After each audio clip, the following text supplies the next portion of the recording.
So next up, all the way from Australia. I don't even know how many thousands of miles away it is, but it's a lot. Welcome to the show, Craig, and Thank you. the land down under, as it were. Is it Yes. only the Americans that refer to it as that, or do you guys? Uh, I'm not sure. So, So tell us before we begin your PowerPoint, how long have you been a model railroader? probably since I was 3 or 4. Ah, Um, yeah, I started, I guess, my first memory is about 4. I had a hand-me-down clockwork tin plate models that Hornby, I think, made. Basically O gauge, at least the gauge, pretty crude all the way around. Um, my brother was 7 years older and he was tired of that kind of stuff. So he said, "Here, you have it."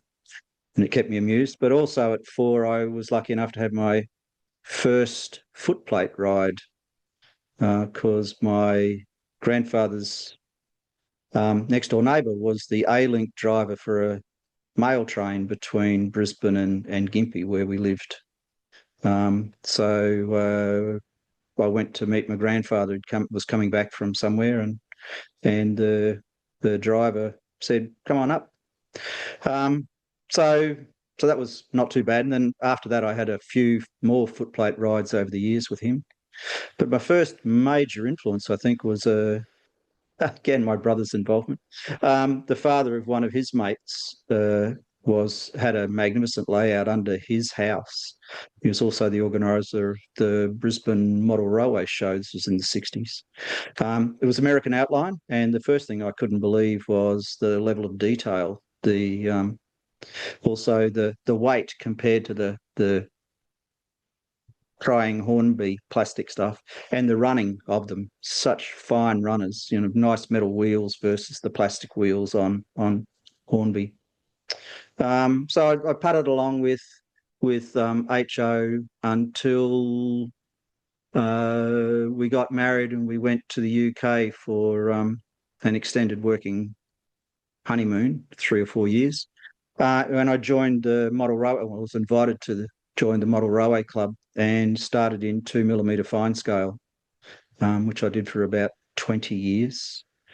Then my sons got interested in trains, so we suddenly were back at HO, and the first Australian outline, proper Australian outline locomotives came. Things that looked like what they should look like, but with dual flywheels, all-wheel pickup, proper locomotives in the mid-90s. So I just sort of fell into HO, standard gauge, New South Wales railways, because that's what was being built at the time.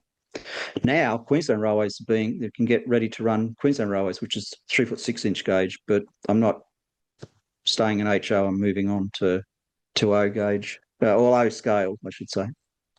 So there's a long answer to your question, Tom. Sorry about that. no, it's okay. And we're going to see a scratch build this evening. What do you enjoy most about the railroading you do now? Is it the scratch building, the layout building, the running of the trains? Is there any one area you prefer over the other? Um, it's evolved, I think. I've scratch built, particularly in 2 millimeter fine scale. Everything's scratch built. Um, this one evolved from I want to do something back in modelling. I finally had the time and space became available. And I had all the stuff that I'd packed up and brought down from Sydney 12 years ago. Um, and the idea was that I'd have a small layout where it'd sort of be prototypical. But as time's gone on, I've become more and more enthused with scratch building. Um, and in the last 18 months, I've spent more time scratch building, including for my neighbour's layout. So yeah, I appreciate that. I know these days I think I'm more a modeler with a railway than I am a railway modeler. And part of that comes from my don't know a lot about New South Wales railways. You know, an awful lot of them have been abandoned. We've got one, a 234-kilometre branch line that's at its closest points about 30 kilometres from us, that has been closed for since the mid 1980s, but not yet declared closed, and so they haven't lifted the track, and everything's just rotting away, and that's typical of railways in New South Wales. But there's some lovely buildings and stuff, and wonderful bridges, even on this 234 k's of branch line. So. Tell us a little about the availability of your modeling in HO scale right now. And you say there's Australian prototypes. So these are they coming from China like everything else, or are you getting stuff from Germany, or how's this working? Where's the source of the locomotives, for example? Yeah, they're Chinese made, but they're made by Australian companies. The largest producer started probably 15 years ago. There were smaller ones before that, like the first ones I picked up in 1995. They made one locomotive, saw how demand was, then they made another locomotive and another locomotive.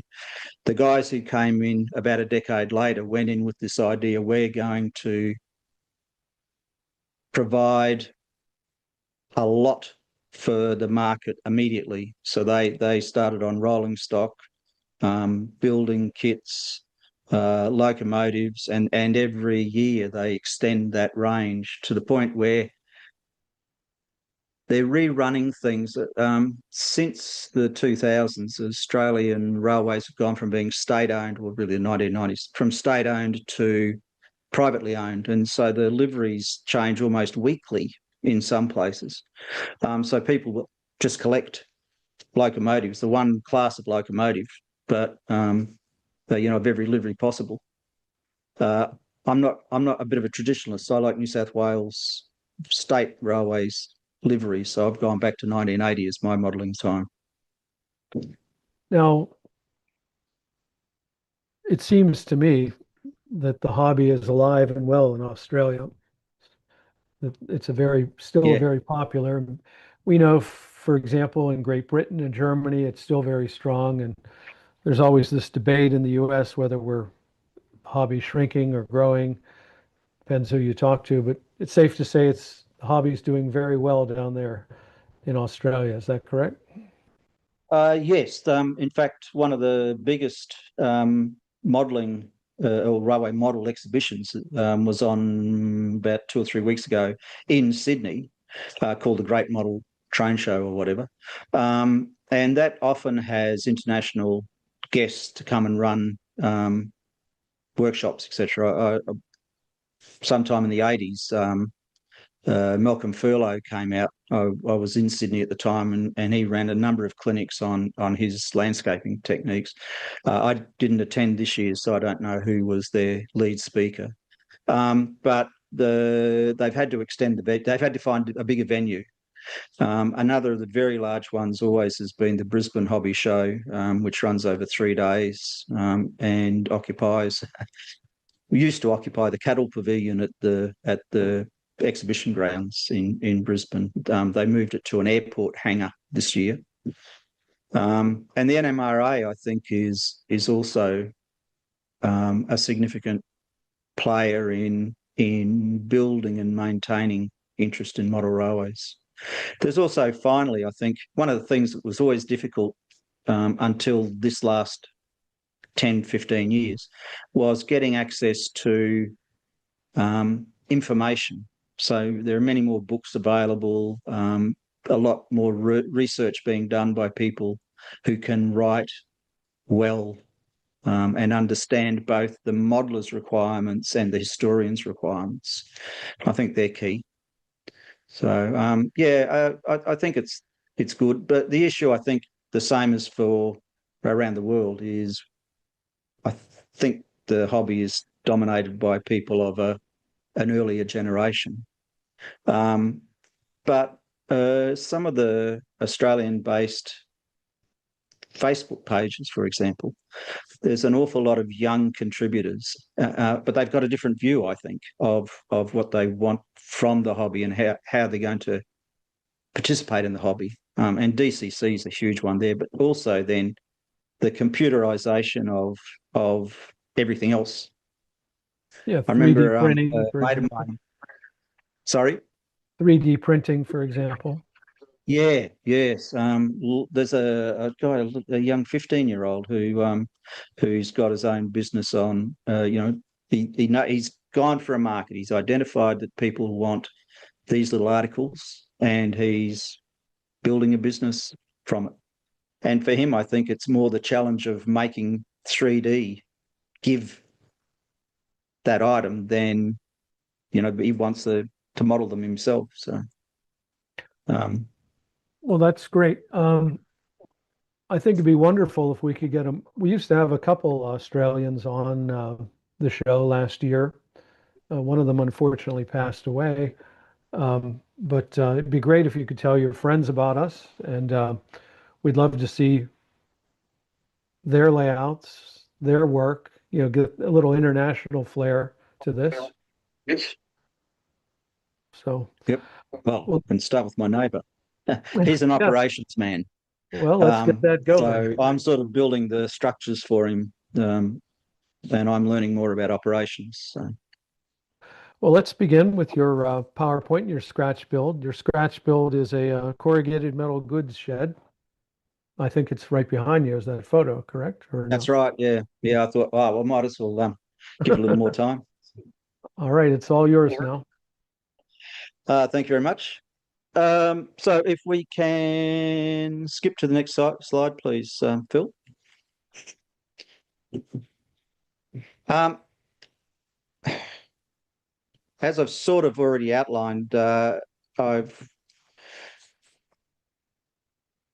moved from having a layout focused thing to building structures for the layout.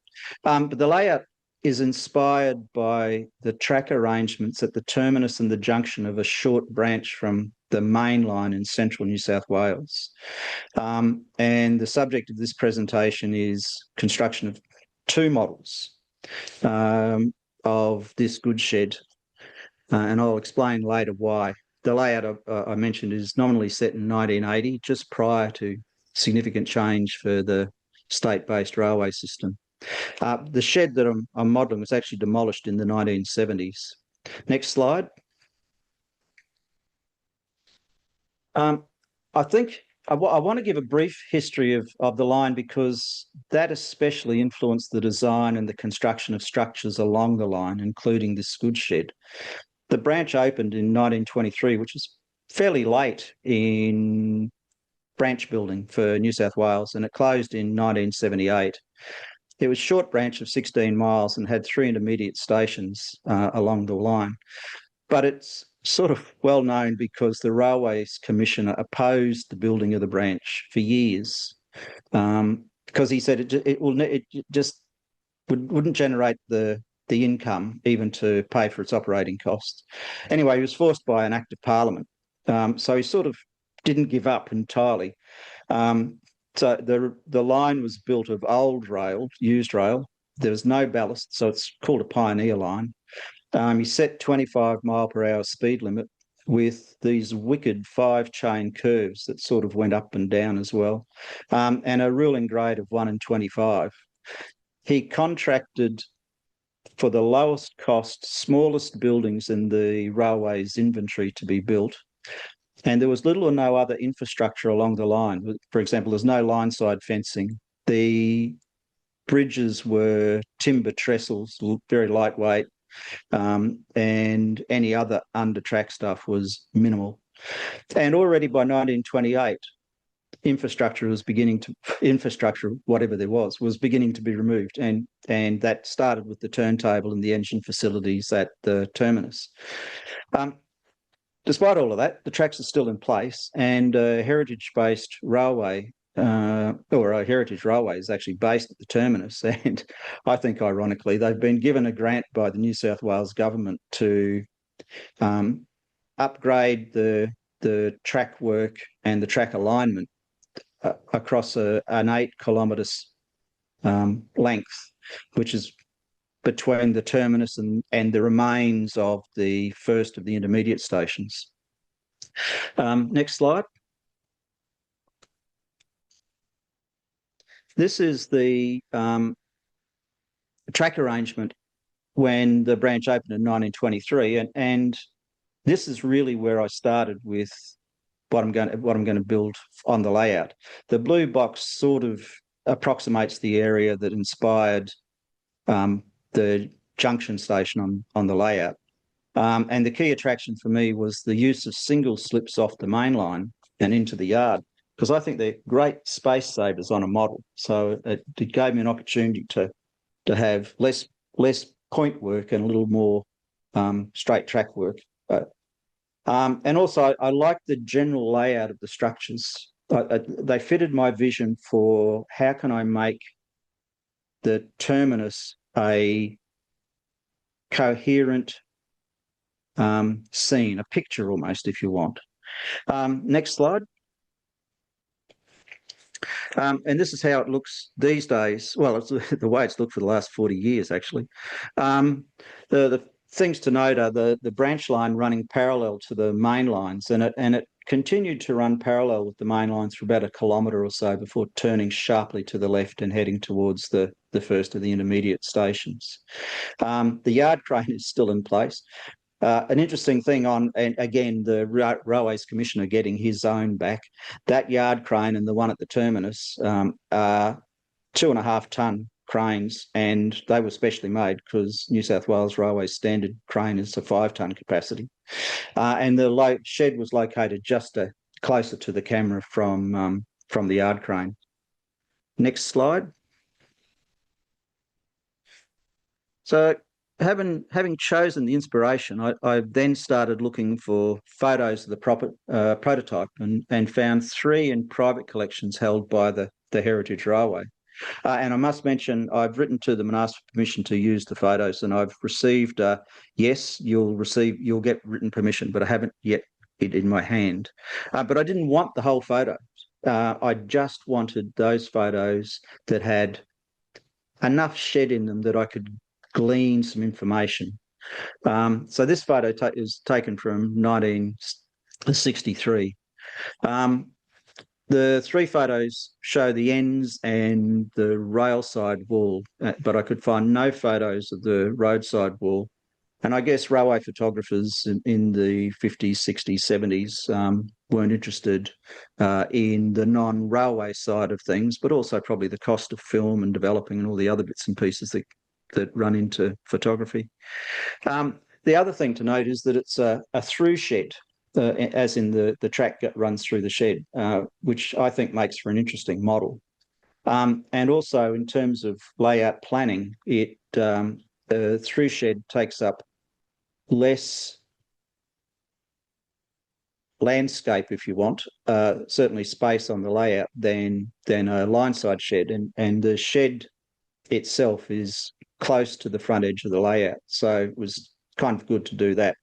The other thing about through sheds in New South Wales is they tend to be larger and generally at major railway sites. To find one at a dinky little passing station is unusual. And the things that also attracted my attention were the roof skylights, the single pane windows. I thought were interesting. They appear to be frosted, and then there's a masonry base on the railside wall, which isn't mirrored on the roadside wall. You can see just behind the gentleman who I think is eating a sandwich, that there's no masonry on that back wall or around the side. And the shed was built with swing doors across the track, but they obviously have been removed even before 1963. Next slide. I want to just say a few words on the first version of the shed because it contributed significantly to the construction of the second one. And I didn't have access to any plans at that point, so I scaled the height, the length and the width from the prototype photos, and then I drew on photos of other sheds around New South Wales. Not like this, just any good shed for the sort of what was on roadside walls. Um, and just as a digression, my approach to scratch building structures is to produce convincing models appropriate to their setting, both the space and the scenery in which they're placed. They're not perfect replicas of the prototype. So it's a kind of a balance. I want to be true to the prototype, but I want it to work for the scene that I'm trying to create. Next slide. So this is the way in which I scaled from the photos. This photo is particularly useful because it's got a decent angle of both the end wall and the side wall, and conveniently a passenger coach on the line immediately outside the wall, not so far away that there's a perspective issue.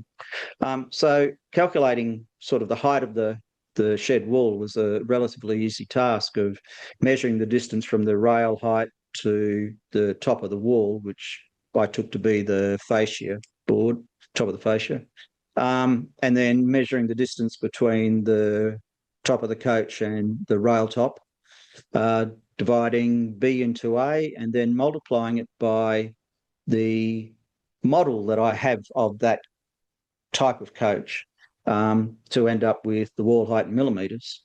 Divided that by 3.5 and you end up with about 16 feet. And that sounded like a nice round figure for a railway. But I don't like using just one estimate. So another way of sort of getting a double check on this, what I call triangulation, is the masonry section, if you look at it, is at the same height as the loading deck inside the shed, and New South Wales goods platforms are set at between 3 foot 4 and 3'6". So taking it, if you want 3'5", it's the same story. Divide A by X and then multiply it by 3'6" for me. So that's, again, that calculation brought out about 16 feet. So I could be pretty comfortable that 16 feet was the wall height. And then the other way of doing it, of course, is just to repeat it on another photo. So next slide. And isn't it nice that the photographer in 1957, this guy was a prolific recorder of New South Wales railways, particularly locomotives, and wrote a number of very informative books over the years on particularly different classes of locomotive.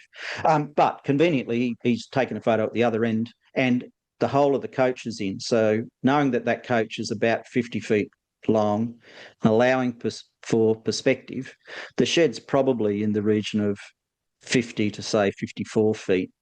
The length didn't quite so much worry me because I intended to build it long enough to fully house a standard bogie goods wagon, which in New South Wales is about 57 to 60 feet long. So I set the length of the shed at 60 feet. The width of the shed can be calculated just by observation, really. Looking at the width of the masonry section, the doorway, and there was one corrugated iron sheet between the inboard doorway edge and the centre line of the shed. So allowing for a little bit of estimation of the masonry being 1.5 bricks wide, which is about a foot. The doorway allowing for loading gauge and clearance is about 14, and corrugated iron sheets 2'6" to 3 feet. You end up with a 36-foot wide shed. So once the length, the width and the height were determined, the other features could be scaled out simply by proportion. So the windows, the skylights, doors, but also the windows don't even need to measure the depth because they're at the bottom of the top row of corrugated iron. So you can get some of that just coming through naturally. Next slide. So the first thing to do, having got my basic dimensions, was to make a card mock-up to assess the physical and the visual impact on the site. Did it look right to start with, and then was it too big for the site? Was it too imposing? Fortunately, it wasn't. But I was concerned, being so close to the edge of the layout, that it might be subject to damage, particularly by the clumsy clot building it. So I decided to build this one for strength. So it had a 60 thou styrene shell. Next slide. Then I used corrugated metal strip for the external cladding, glued to the shell. The internal wall framing is styrene strip, but I have no photos of the inside of this shed. But on the farm, we have a number of timber sheds, and I looked at the way, and they were built in the mid 1950s. So the building principles were probably similar. Then I used frosted acetate for the windows and the skylights. The doors and trims are pre-stained scribed lumber, northeastern lumber. Ran a thin coat of enamel across them. The internal deck and the masonry edge on this model are simply balsa. And my thinking at the time for the masonry thing was, well, it's on the far side, can't be seen by observers, so balsa will do. And I built it with a removable roof for reasons I don't recall. Next slide. So it looked okay, I think. It still does, actually. It's now moved a kilometre from our place to my neighbour's, and it's sitting on his layout, or will be soon. But it also counted towards the NMRA Master Builder Structures Award, although it shouldn't have even been evaluated. The new shed was being built to be evaluated. So we'll come back to that next week. But it's basic. So I really wanted more. I wanted particularly to have individual scale size corrugated metal sheets as external cladding, and I wanted some internal details that had some basis in reality, particularly trusses, the deck, the wall framing, etc. So let's now look at the construction of the second shed. Next slide. And what got me able to build the second shed was I obtained plans for sheds of this type. Although, as I mentioned earlier, the plans are for a longer shed at 81 feet. But I was greatly comforted by finding that my estimates of the height and weight were spot on. The shed's 36 feet wide and 26 feet high. So I shortened and adapted the plans to fit the same footprint, which was very convenient. So that's why the first shed is important. And then I used the prototype photos for the external details. Next slide. And here we see, that just jumped. Can we go back one?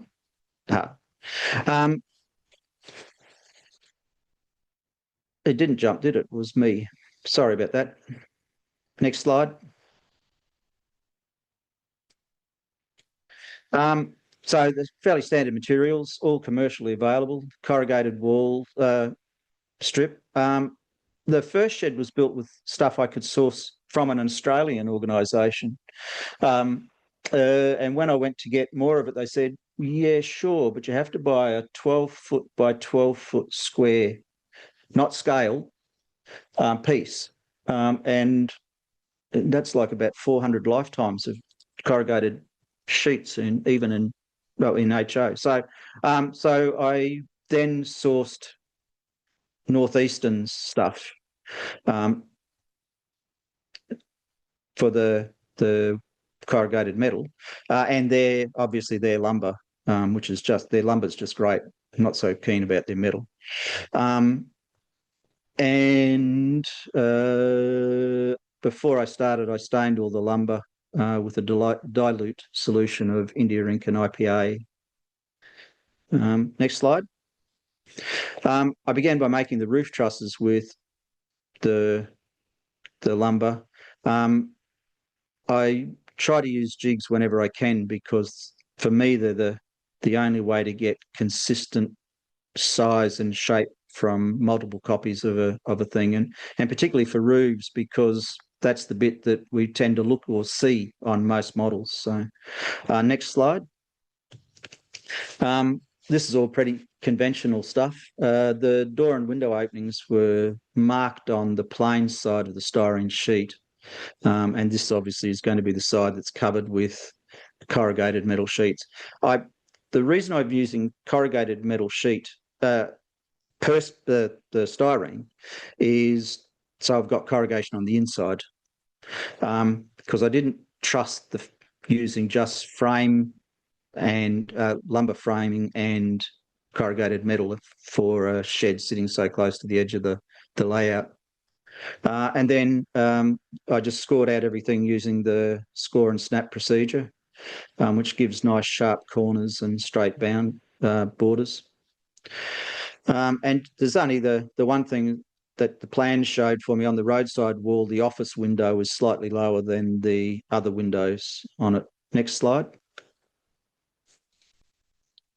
I used a truss to guide cutting the shed ends, and simply by parking it on top of the roadside wall, which is the full height wall, and over a piece of styrene cut to the wall width, and then used the back of a hobby knife to score it and then snap it. Next slide. So the masonry section was fabricated from thick styrene strips, sort of a rectangular tube, if you want, and then covered with a single length of 20 thou brick embossed plasticard. I don't like joining brick embossed plasticard at the corners. So what I did was fold the plasticard around the ends of the styrene by first filing V-slots into the back face of the plasticard at the fold points, and then giving them a generous coating of styrene cement, which softened up the slots enough that could bend the corners evenly. The key thing, of course, is that the length of the plasticard between the fold lines is 40 thou longer than it is than the former was. I was quite pleased with the resulting corner. Although painting and weathering of the masonry was done later, I'll cover that process here now. The plasticard was sprayed in sort of an industrial blue-grey, and then a mortar wash of dirty white was flooded over the piece, allowed to almost dry, and then rubbed off the brick faces with cotton swabs. And then in this, occasionally bare plasticard, which you can see is kind of light tan colour, came through, which added tonal variety to the piece. And then it's been dusted with charcoal dust, not charcoal chalk, charcoal dust out of the fireplace, which I think produces a starker darkness. Next slide. Noticing time here, so trying to keep things moving. The corrugated side was, now we're talking about the inside wall framing. The corrugated side was sprayed light grey and allowed to cure for about a day. And then the framing was glued board by board to the sides and ends. I used CA in the first instance to hold everything in place quickly, but when all the framing was completed, I ran a bead of thinned matte medium along each piece of lumber. The great thing about matte medium is it provides a good, strong, durable bond between styrene and lumber. And the track spikes are just to hold everything in place while the matte medium dried. And speaking of track spikes, next slide. I noticed that the walls tended to bow inwards and outwards, so along the long axis, on particularly dry or humid days. And I took this as a sign of the lumber responding to the ambient humidity. So I sealed the timber with a coat of clear lacquer, and that seemed to eliminate the problem. Next slide. And the final one for today. So I took measures to further reduce the risk of bowing. So I made a 40 thou styrene base and glued styrene strip around the inside perimeter of the shed walls, so that they could be glued to that strip when I was actually doing the assembly. The styrene P, as you can see in the middle there, to support the deck bearers when we get to that point. And then at the top, I added small braces to the trusses so that they will be glued to the wall top plates and hold everything nice and straight. So that's it for today. Next week, we'll cover making and fitting the interior details, the assembly of the structure, and some final touches. Thanks very much. That was just fantastic. And any questions for Craig or comments? I have two takeaways from tonight. Bending the plastic brick material, scoring it in a V, and then bending it around to form, and then hitting it with styrene is a technique that I'm not familiar with, and I think that's a takeaway. That's a great idea. Thanks. And the second takeaway was the thin matte medium, gluing it with ACC to hold things in place, and then taking the matte medium, running it inside as a bead along the styrene and the scale lumber. That's brilliant. So that's two takeaways that this old timer modeler hadn't heard of. And we always say about Nutrax modeling, doesn't matter whether you're new at modeling or you're an experienced scratch builder like Craig or myself, you always pick up something. And those were two really neat takeaways, I have to tell you. And it's a fantastic, that second shed, fantastic looking model. Yeah. Thanks very much. Any questions for Craig or comments? Lee, Breaking up. outstanding work, sir. Oh, there we go. I said, Lee here. Outstanding work, sir. Really like it. Thank very you. much. Yeah. Inspirational. Really was Cheers. neat, really nice work. And it's great to have somebody all the way from Australia. That's just Well, the outline might be Australian, but I think the techniques are, they're applicable across absolutely. prototype, obviously. So, but also I think across scales. Oh yeah, for sure. And excellent modeling, and we're looking forward to part two. And thank you for being mindful of the time, but the pace was Cheers. perfect. You did a great job. Thank you.